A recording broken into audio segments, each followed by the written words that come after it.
శ్రీకృష్ణుడు తన తల్లి దేవకిని 14 సంవత్సరాలు కారాగారంలో ఎందుకు ఉంచాడో మీకు తెలుసా?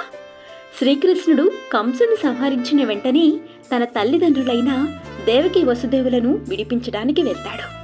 తల్లి దేవకి శ్రీకృష్ణునితో ఇలా అంటుంది, నాయనా, నీవే పరమాత్ముడివి కదా, మరి ఎందుకు 14 సంవత్సరాలు మా వద్దకు రాలేదు?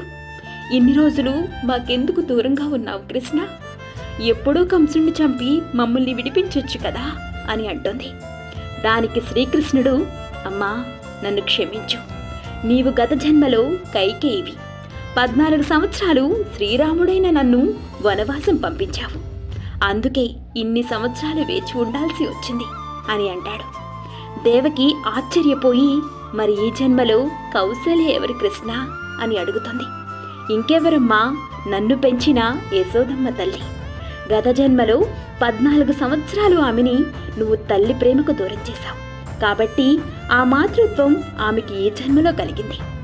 ఎంతటి వారైనా కర్మఫలం అనుభవించక తప్పదు.